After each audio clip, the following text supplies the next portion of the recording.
Okay, let's talk about dairy. Dairy allergens, I very often see a strong mental or emotional case.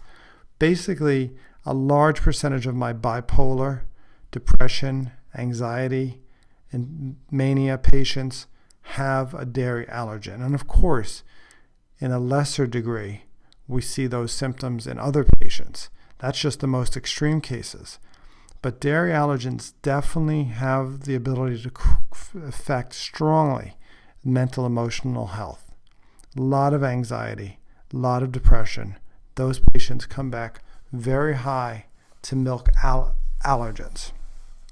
And we don't know why. We could speculate, but this isn't really the place for that. You don't want to hear me just talk the philosophy of healing.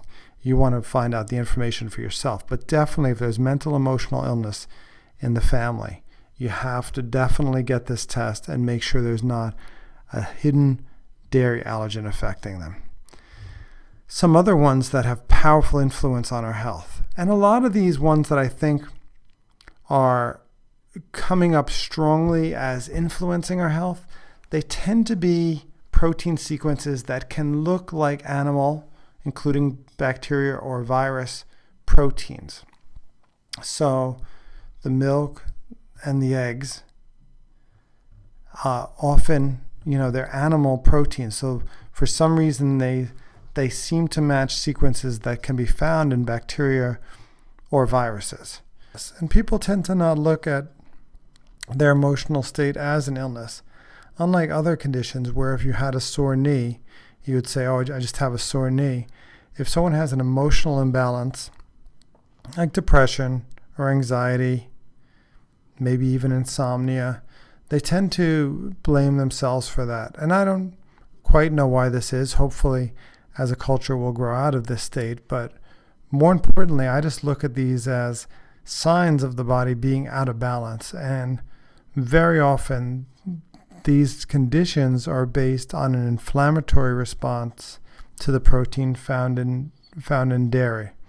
I've had many cases of depression or anxiety that I've tested high to dairy. And the great thing about our testing is that we don't just check milk, we check the various components of dairy. So the protein whey, the protein casein, and also the hard cheeses, because your body may have a different response to milk than to cheese. Now, someone could say to me, why is that? Isn't milk in cheese? Yes, but the differences that you see between milk and cheese, for example, a piece of cheddar cheese and a glass of milk, are the actual difference in the proteins and the shape and the size that are in those substances. So you could be allergic to one and not be allergic to other.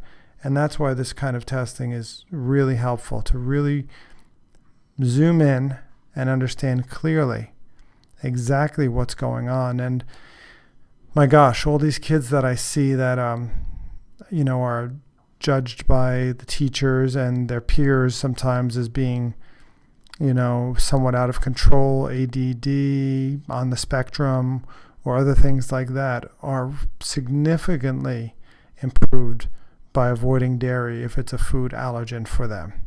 So again, we'll show some testimonials here from patients whose kids hopefully have been affected by avoiding milk as a food allergen. Really important to know which parts of dairy need to be avoided and which parts don't.